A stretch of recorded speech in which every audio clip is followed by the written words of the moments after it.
dear aspirants, welcome to my YouTube channel, Madam Wow. Dear PGT, TGT, and PRT aspirants, this video will be a very special one for you because today your member will train you how to introduce yourself in front of the KBS panel board members, and also I will train you and give you some tips how you are going to give your subject demo class. ठीक है. अब जब आप KVS का contractual walk in interview या फिर permanent interview देने जाओगे तब आपको उस इंटरव्यू में जो बातें ध्यान रखनी है और दूसरी चीज आपको स्टार्टिंग में इंट्रोडक्शन कैसे देना है और क्या क्या आपके साथ चीजें हो सकती है डेमो क्लास के दौरान, उस सब की बात आज हम इसी वीडियो में करेंगे. और आपकी मैडम वाव ने भी केवीएस के द्वारा कॉन्ट्रेक्चुअल किया गया इंटरव्यू कई बार क्रैक किया है. बेटा ये जो इंटरव्यू होता है, चाहे वो कॉन्ट्रेक्चुअल इंटरव्यू हो चाहे वो परमानेंट पोस्ट का इंटरव्यू हो, उस इंटरव्यू की वेटेज 60 मार्क्स की होती है. तो इस वीडियो से आपको ईच एंड एवरीथिंग पता चलेगी, इंट्रोडक्शन से लेके सिलेक्शन तक, और आपके 60 आउट ऑफ 60 मार्क्स सिक्योर होंगे. क्योंकि आज की वीडियो बहुत इंपॉर्टेंट है, सारे देखना, specially TGT, PGT, PRT aspirants के लिए बनाई है और नॉन टीचिंग स्टाफ के लिए भी, क्योंकि इसी वीडियो में मैं आपको बताऊंगी कि जब आप इंटरव्यू देने जा रहे हो तो आपके सामने जो इंटरव्यू बोर्ड मेंबर्स है, जिसको हम पैनलिस्ट बोलते हैं, वो आपके नंबर किस तरीके से लगाते हैं, जिसको हम क्या बोलते हैं, कॉन्ट्रेक्चुअल मेरिट लिस्ट कैसे बनती है और आपको 60 में से किस अकॉर्डिंगली नंबर दिए जाते हैं. तो आइए देखते हैं हम पूरी वीडियो. ठीक है बेटा, सबसे पहले मैं बात करूं कि केवीएस कॉन्ट्रेक्चुअल वैकेंसी बहुत जगह आई हुई है, ऑल ओवर इंडिया एवं दिल्ली में भी बहुत सारे केवीज में आ चुकी है. तो प्लीज जाइए अप्लाई करें, क्योंकि इनके लिए पहले अप्लाई करना पड़ रहा है. तो देख लीजिए. अब सबसे पहले हमारी स्टार्टिंग कहां से होती है कि अब आपने क्या किया, सबसे पहले एक इंटरव्यू हॉल है जो बहुत बड़ा है. आप कैंडिडेट्स का जो इंटरव्यूअर्स हैं, name by name call out हो रहा है और अब आपका नेम कॉल आउट हुआ. अब आपने कैसे इंटर होना है, सपोज आपका नेम कॉल आउट हुआ, जैसे मेरा नाम किरणप्रीत कौर है, किरणप्रीत कौर, तो मैंने क्या करना है, सीधा अंदर नहीं घुसना, डायरेक्ट बोलना है, परमिशन मांगनी है. क्या बोलना है कि मे आई कम इन मैम और सर. ठीक है, मे आई कम इन पूछना, देन आप जब आपको परमिशन मिले तो आप एंटर होना, क्योंकि उसके भी आपके मार्क्स लगेंगे. ठीक है, नोट करते जाओ. दूसरी चीज कि जब आप इंटरव्यू बोर्ड मेंबर, जब आप रूम में इंटर हुए, आपके सामने कौन है बैठे हैं, इंटरव्यू बोर्ड मेंबर्स. अब वो 6 से 7 लोग हो सकते हैं, पूरी बात हम डिटेल में करेंगे. अब आपके सामने टेबल है, टेबल के आगे बोर्ड मेंबर्स हैं और टेबल के सामने चेयर लगी है. अब आपने सीधा जाके उस चेयर पे बैठ नहीं जाना, क्योंकि आपने पैनलिस्ट के सामने सीट पोजीशन में खड़े होना है. क्योंकि जो आपके जो पैनलिस्ट हैं, जो इंटरव्यू बोर्ड मेंबर्स हैं, वो आपकी पर्सनालिटी और अपीयरेंस के, योर ड्रेसिंग कोड के, जो आपका ड्रेसिंग यूनिफॉर्म कोड है, उसके मार्क्स वो नोट डाउन कर रहे हैं. जब वो खुद बोले कि आप बैठ जाइए तभी आपने बैठना है. ठीक है, ये पॉइंट नोट कर लीजिए कि आपने सीधा नहीं बैठना. अब स्टार्टिंग होती है कि जब आप बैठ गए, जो आपकी मैनर्स है बैठने के वही है कि पसीना नहीं आना चाहिए. आपने बिल्कुल स्ट्रेट, कंफर्टेबली बैठ जाना कि आपको कोई प्रॉब्लम नहीं, और आप जब बैठोगे पूरा कॉन्फिडेंस दिखाओ, रखनी है, बैठना है और स्ट्रेट हाथ रखने हैं फाइल के ऊपर। आई है वो पैनलिस्ट की आईज में होनी चाहिए, जिसको हम क्या बोलते हैं, कॉन्फिडेंस के साथ आपने पैनलिस्ट के साथ आई कांटेक्ट बनाकर रखना है। ठीक है, सातों के साथ आई कांटेक्ट बना के रखोगे और आपका कॉन्फिडेंस कहीं नहीं छोड़ना। अब आपका इंटरव्यू स्टार्ट होता है, तो पहला क्वेश्चन आपसे पूछा जाएगा, इंट्रोड्यूस योरसेल्फ। तो अब इसका आंसर आपने क्या करना है, ब्रीफ इंट्रोडक्शन देना है। ब्रीफ इंट्रोडक्शन का मतलब है कि आपने जो क्वालिफिकेशन ली, ठीक है, वो क्वालिफिकेशन आपने क्या क्वालिफिकेशन ली, एमए इकोनॉमिक्स ली, कौन से ईयर में ली, कितने परसेंटेज मार्क्स से ली, और मेन चीज आपने बतानी, क्वालिफिकेशन बता दी, किसकी स्कूल में आपने काम किया है, पूरा एक्सपीरियंस ईयर वाइज बता दिया।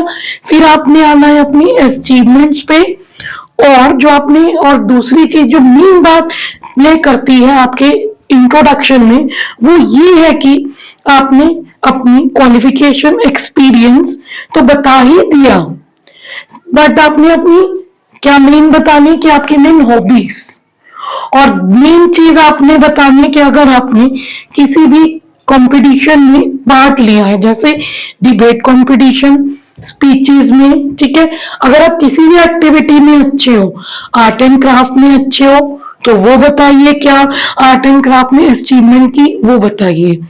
और मेन बात जो मैं आपको बताने जा रही हूँ कि अगर आप स्पोर्ट्स में अच्छे हो तो वो भी बताइए, क्योंकि स्पोर्ट्स केवी में बहुत इंपॉर्टेंट रोल प्ले करता है, क्योंकि केवी में बच्चों को, जो केवीएंस हैं, उनको स्पोर्ट्स में काफी ज्यादा उनके कॉम्पिटिशंस होते हैं इंटरनेशनल जोनल्स लेवल पे, ठीक है, क्योंकि उनकी अलग से कोचेज होती हैं, उनका अलग से क्लास और क्लासरूम में पीरियड्स लगते हैं। क्योंकि मैंने भी KV as a KV family, KV as guest teacher में 2 या 3 साल से मैं काम करूं, तो मैं आपको सारी बातें गाइड कर पा रही हूँ। नाउ अब मैं आपको आगे बता रही हूँ कि अब आपने इंट्रोडक्शन दे दिया। जब आपका इंट्रोडक्शन हो गया, तो आपका जो इंटरव्यू है वो किस डायरेक्शन में जाएगा, ये आप पर भी बहुत ज्यादा निर्भर करता है। मैं आपको एक एग्जांपल देती हूँ। जैसे जब मेरा इंटरव्यू चल रहा था, तो मेरे 60 में से 60 मार्क्स आए।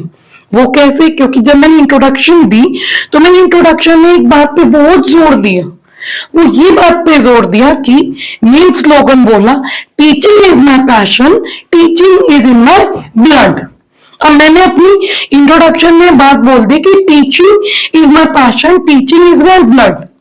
तो सामने से पैनलिस्ट ने के द्वारा जो क्वेश्चन आए, वो किसके अकॉर्डिंग आए क्वेश्चंस, जो मैंने अपनी इंट्रोडक्शन में बोला। तो पैनलिस्ट ने पूछा कि अगर आप शुरू से बताइए कि आपने कहाँ कहाँ पे टीचिंग की है, और आप कैसे कह रहे हो कि टीचिंग आपका पैशन है और आपका टीचिंग ब्लड में है। तो मैंने आंसर किया कि मैं 14 साल की थी, मैं तब से अपनी मम्मी के साथ कोचिंग सेंटर में बच्चों को कोचिंग क्लासेस दे रही थी, क्योंकि मेरा बचपन से ही इंटरेस्ट टीचिंग में है, ठीक है।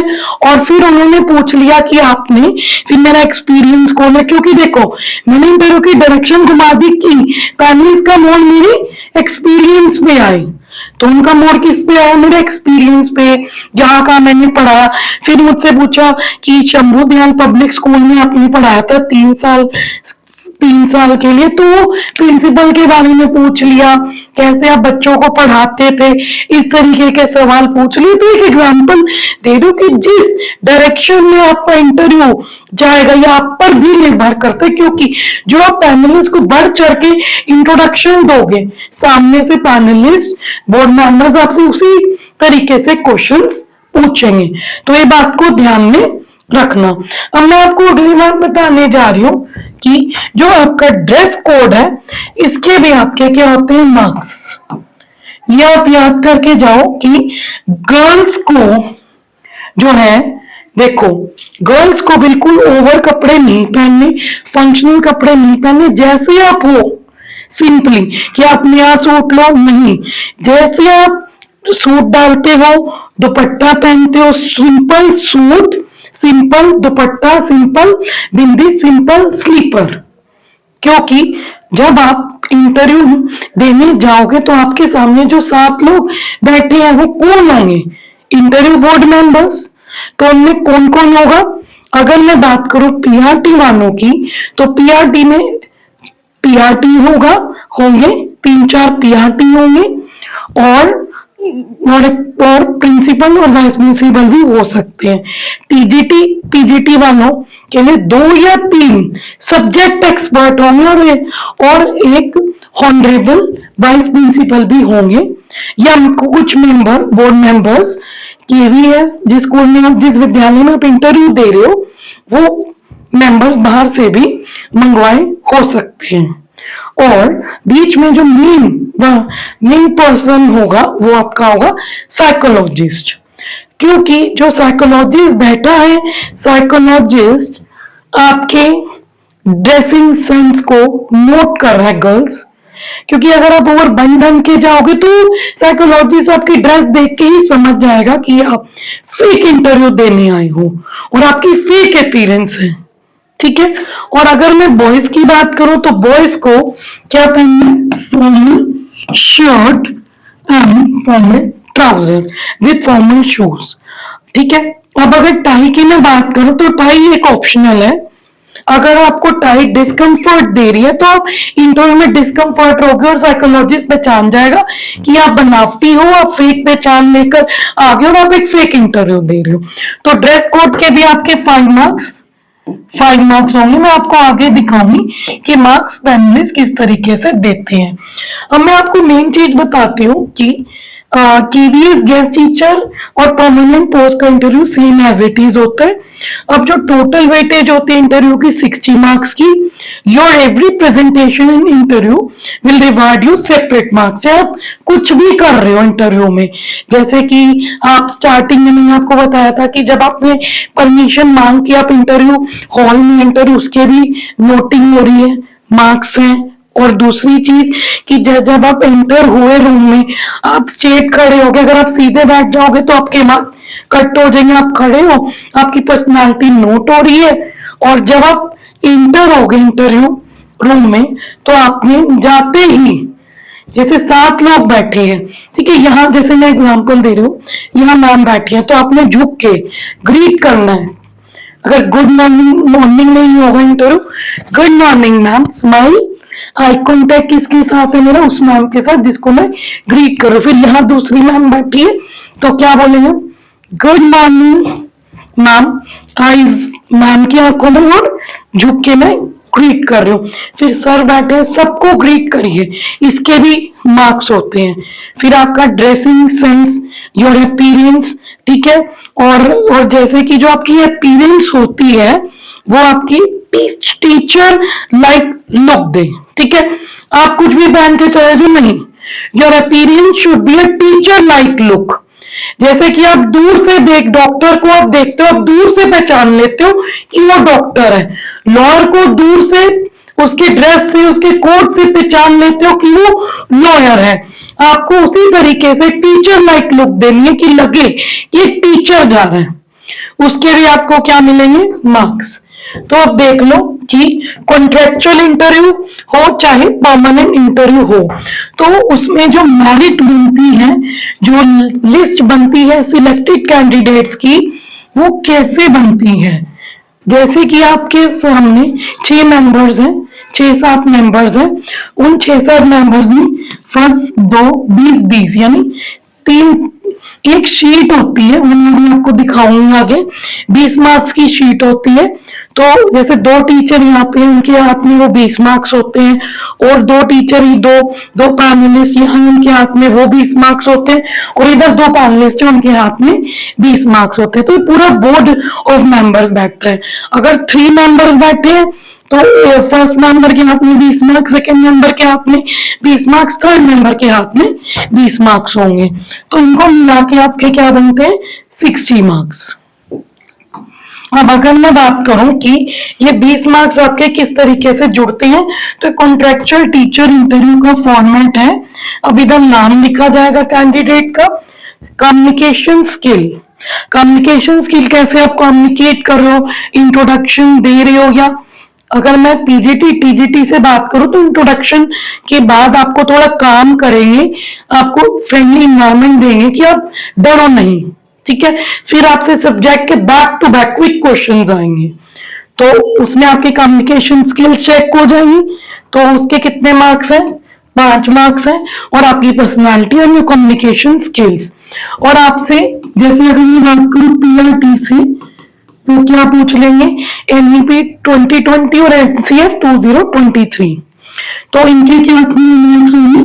5 मार्क्स होंगे। तो पीआरटी वालों याद करके जो एनईपी 2020 और एनसीएफ 2023। तो और अगर मैं पीजीटी टीजीटी की बात करूं, पीजीटी टीजीटी की बात करूं, तो इनके लिए बेटा आपको क्या क्या पूछे जाएंगे? Subject questions, subject questions. और एक कौन पूछेंगे आपके पैनलिस्ट में, इंटरव्यू बोर्ड मेंबर्स में 3 सब्जेक्ट एक्सपर्ट्स होंगे, ठीक है। तो वो सब्जेक्ट क्वेश्चन आपसे पूछेंगे, उसके 5 मार्क्स हैं। हो सकता है कि टीजीटी पीजीटी से एक आधा क्वेश्चन एनईपी 2020 एनसीएफ 2023 पूछ लिया जाएगा भाई। जो साइकोलॉजिस्ट आपके बैठे हैं पैनल बोर्ड ऑफ मेंबर्स में। अब जीके 5 मार्क्स की आपको जो आपकी करंट अफेयर्स है, जो आजकल चल रहा है, वो पूछ सकते हैं। और 5 मार्क्स आपको मिलेंगे डेमो टीचिंग के। अब क्या अब आपका ये दूसरा सवाल का मैं जवाब खुद से ही दे रही हूँ कि कुछ कैंडिडेट कंफ्यूज होंगे कि किसी का यहाँ पे थोड़ा कम रह गया, कम्युनिकेशन में, पर्सनालिटी में, फिर एनसीएफ में थोड़ा कम रह गया, जीके में थोड़ा कम रह गया। तो अगर थोड़ा आपका इन तीनों में कम भी रह जाता है तो डेमो जो है आपकी डेमो टीचिंग इन तीनों को कवर कर देती है। अगर आप डेमो बहुत अच्छी दे दोगे तो आपकी ये तीनों बातें एक साथ क्या हो जाएंगी? कवर हो जाएंगी। क्योंकि देखो, जब आप इंटरव्यू देकर चले जाओगे तो आपको जो बोर्ड मेंबर्स हैं वो थोड़ा रिएक्शन भी देंगे, क्योंकि मैंने आपको बताया था कि आप पे भी डिपेंड करता है कि आप क्या कर रहे हो इंटरव्यू में। तो अगर जैसे देख पैनलिस्ट मेंबर जो बोर्ड है, फर्स्ट बोर्ड ने बोला कि ठीक है इसको मैं देती हूँ 18 नंबर, ठीक है। और इन्होंने बोला, चलो तीनों ने बैठ के डिसाइड किया, अपने अपने नंबर दिए तीनों बोर्ड्स ने। तो जब तीनों बोर्ड्स ने अपने अपने नंबर दिए और तीनों ने मिलकर बात की, तो विचार किया कि इस बच्चे ने डेमो अच्छा दिए तो कोई बात नहीं, जीके में अगर यह सवाल या सब्जेक्ट एक्सपर्ट द्वारा क्वेश्चन में थोड़ा बाहर कम भी रह जाता है तो उस बच्चे को सिलेक्ट कर लेते हैं, क्योंकि उसकी डेमो टीचिंग, कम्युनिकेशन स्किल्स और पर्सनालिटी अच्छी है। तो आई होप आप समझ गए होंगे कि कॉन्ट्रैक्चुअल टीचर और परमानेंट टीचर का कुछ इस तरीके से परफॉर्मेंस है, और आपके जो मार्क्स है जैसे मैंने आपको समझा उस वे से आपके अवार्ड होते हैं। तो अब आपका जो मेन चीज आ जाती है वो क्या आ जाती है कि आपके 60 आउट ऑफ 60 मार्क्स इस इंटरव्यू में कैसे आए। तो आपको मेन बात दिमाग में चल के रखनी है कि आपका जो आई कांटेक्ट है वो ना टूटे पूरे इंटरव्यू के दौरान। और दूसरी चीज, आपका जो ड्रेसिंग कोड है वो proper simple teacher like look की तरह होना चाहिए। तीसरा, आप पैनलिस्ट को पूरा शो कर दो कि आप एक गुड क्लासरूम कंट्रोलर हो, ओके। और चौथी चीज आपको शो करनी है कि आप प्रभावी टीचर हो, कि अगर आप केवी में बस सिलेक्ट हो गए और केवी में क्लासरूम में आ गए तो आप सारे बच्चों को एक गुड लर्नर बना दोगे। और आपको ये शो करना है कि आप सब्जेक्ट एक्सपर्ट तो हो ही, साथ में आपको एक good and interactive classroom teaching learning environment बनानी होगी बच्चों के लिए। ये सारी चीजें आप पैनल को शो करो और प्रभाव डालो कि आप अगर चुन लिए जाए, क्योंकि जो पैनल जो बैठा ही है कुछ एक्सप्लोरर्स, मल्टी टैलेंटेड टीचर्स को केवी में एंट्री देने के लिए, तो इससे ज्यादा गोल्डन अपॉर्चुनिटी आपके लिए हो भी नहीं सकती। अब दूसरी चीज की जो मेन बात आती है कि जो आपका जो प्रभावी पार्ट है, जो सबसे ज्यादा मैटर करता है पूरे इंटरव्यू में, मार्क्स में, सिलेक्शन में, वो क्या मैटर करता है? आपकी डेमो। आपका जो सब्जेक्ट है, आपको डेमो किस प्रकार से देनी है। तो मैं आपको बता देती हूँ कि जो हमारे टीजीटी और पीजीटी टीचर्स हैं, उनको सब्जेक्ट एक्सपर्ट तो होना ही चाहिए, क्योंकि आप 9 to 12th क्लास को पढ़ा रहे हो और एक क्लास बहुत बड़ी क्लास है, क्योंकि 10th और 12th बोर्ड क्लास है और ये पैटर्न भी चेंज हो चुका है कॉम्पिटेंसी बेस्ड। अगर बच्चा कोई भी क्वेश्चन पूछ ले आपसे क्लास में, तो आपको उसका आंसर बहुत प्रभावी वे से देना चाहिए, बीइंग अ गुड टीचर, जो आपकी एक रिस्पॉन्सिबिलिटी है, जो आप सब हो। और दूसरी चीज, जब आप डेमो देने के लिए आपको बोर्ड ने बोला कि आप डेमो स्टार्ट कर दीजिए, तो आपको पहली बात दिमाग में रखनी है कि जब आप डेमो दे रहे हो, जो बहुत इंपॉर्टेंट बात है कि डेमो देते दौरान आपके सामने 7 से 8 बोर्ड मेंबर्स हैं। आपको उन 7 से 8 बोर्ड मेंबर्स को स्टूडेंट कंसीडर करना है, और स्टूडेंट कंसीडर करने टाइम आपको पैनलिस्ट, बोर्ड मेंबर, आपके स्टूडेंट से ऐसा तालमेल, ऐसी इंटरेक्शन, आई कांटेक्ट अपना नहीं खोना डेमो देते टाइम। क्या बोल रही हो? आई कांटेक्ट नहीं खोना अपने डेमो क्लास देते टाइम। तो बीइंग अ टीचर आपको कुछ इस तरीके से कोऑर्डिनेशन बिठानी है कि जो आपके सामने पैनलिस्ट बैठे हैं, उनको भी एक पूरा आपकी डेमो क्लास में भ्रम हो जाए कि वो बच्चे हैं और आप उनके टीचर हो, और उनको एक भ्रम हो जाए कि वो क्लास में बैठे हैं और वो आपसे पढ़ रहे हैं। आपने इतनी इंटरेक्टिव क्लास बनानी है। अब दूसरी बात मैं आपको बताने जा रही हूँ कि जब आप डेमो टॉपिक को डिलीवर करो, तो आप उसमें इंटरेक्शंस डालो जिससे इंटरेक्टिव बने। क्योंकि जब हम बात करते हैं, जब हम क्लासरूम में पढ़ाने जाते हैं, 50 बच्चे उधर बैठे होते हैं, तो कुछ 10 बच्चे क्या होते हैं, काफी ज्यादा मिसबिहेव करते हैं। तो हम क्लासरूम को, क्लास रूम में टीचिंग में जो हम लेक्चर दे रहे हैं, उसको बहुत इंटरेस्टिंग वे से, इंटरेक्टिव वे से प्रेजेंट करते हैं कि वो 10 बच्चे भी एकदम से चुप करके आपको सुनने लगते हैं। आपको कुछ इस तरीके से उन इंटरव्यूअर्स, उन पैनलिस्ट, आपके स्टूडेंट्स को डेमो टीचिंग देनी है अपने सब्जेक्ट की। और एक सबसे जरूरी बात मैं आपको बताने जा रही हूँ कि जब आप डेमो, जैसे आप डेमो दे रहे हो अपने सब्जेक्ट के ऊपर, कोई भी टॉपिक आपने चुन लिया, अब आपने उस टॉपिक पे थोड़ी सी डेमो दी 2 या 3 मिनट की, 20 मिनट में से आप जो आपके पैनलिस्ट बैठे हो उनसे पूछो कि बेटा आपको समझ में आया? गुड टीचर वो है कि जो 2 या 4 मिनट पढ़ा दे, तो बदले में उनके जो स्टूडेंट हैं क्या दें? जवाब दें, आंसर दें आपके पढ़ाए में से। तभी तो आपको पता चलेगा कि बच्चों को जो आपने पढ़ाया वो समझ आ भी रहा है कि नहीं।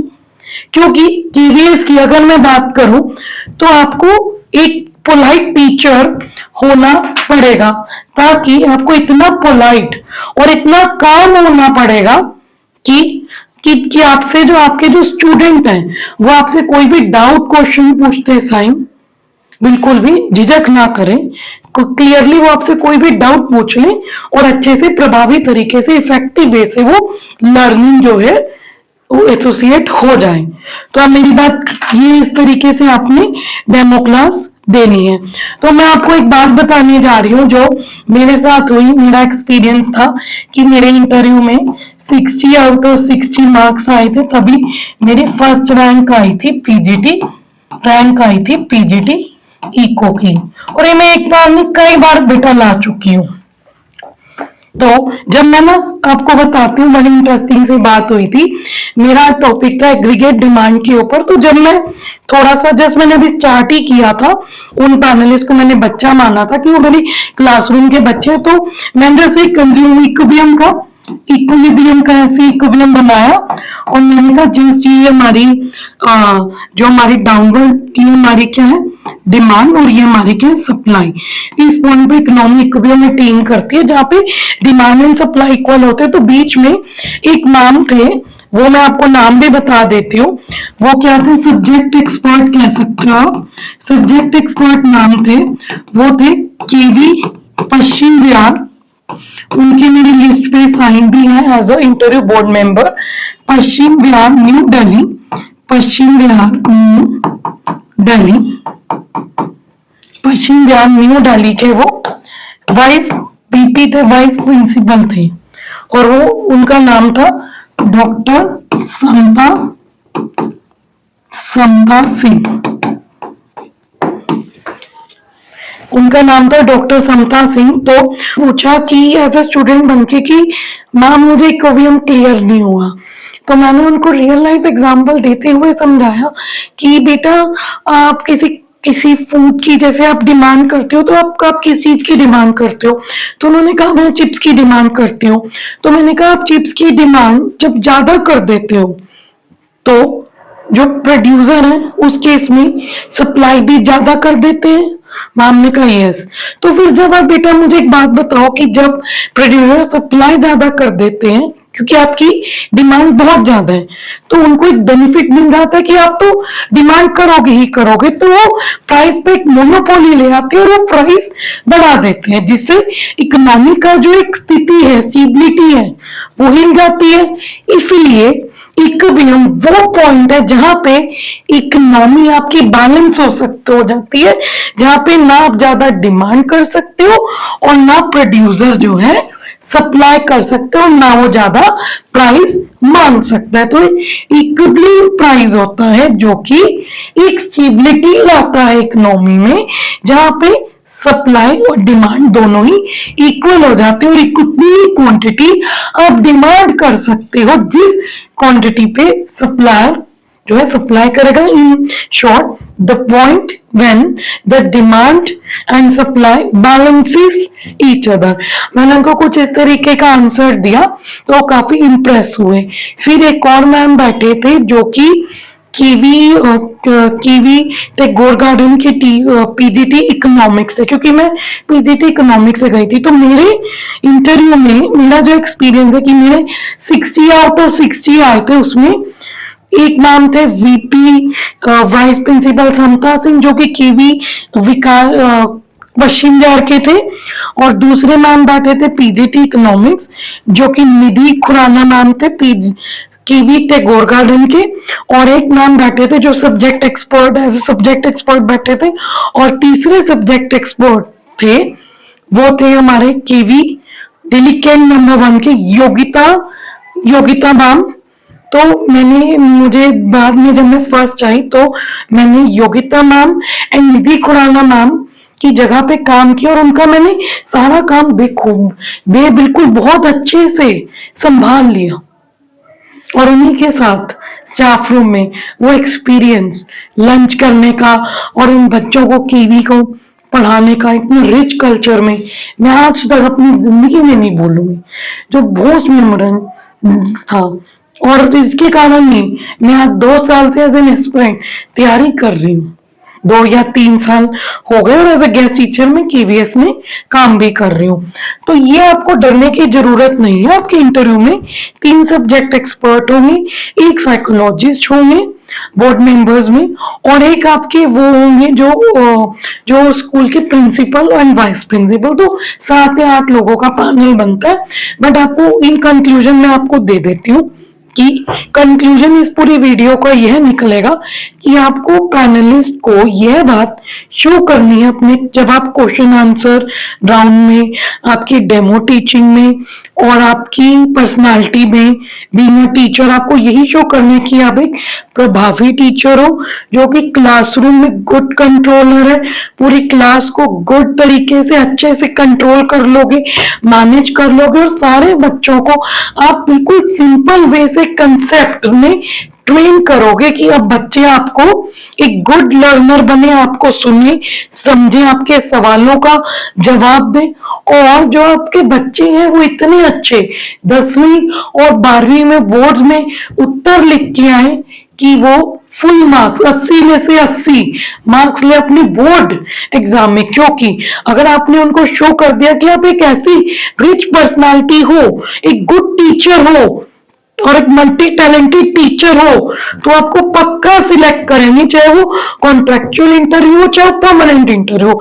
आपको ये शो करना है कि आप ऐसे टीचर हो जो समाज को बदल दोगे, बच्चों को बदल दोगे और उनको ऐसा टीच करोगे इंटरेक्टिव वे से कि बस उन बच्चों के गुड लर्नर बन जाए, अच्छे मार्क्स आए, क्लास में आप पढ़ाकू पर तरीके से पढ़ाओगे ही नहीं, बहुत सारी एक्टिविटीज में उन बच्चों को इन्वॉल्व करोगे, इंगेजिंग करोगे क्लासरूम टीचिंग लर्निंग एनवायरनमेंट को। तो आई होप आपको क्लियर हो गया होगा और अब आपने इस तरीके से इंटरव्यू देना है जो मैंने आपको एक्सप्लेन किया। So do like share and subscribe to madam the YouTube channel और इस वीडियो को ज्यादा से ज्यादा शेयर करो क्योंकि ये बहुत एन इंफॉर्मेटिव वीडियो है for PGT, TGT and PRT. Thank you.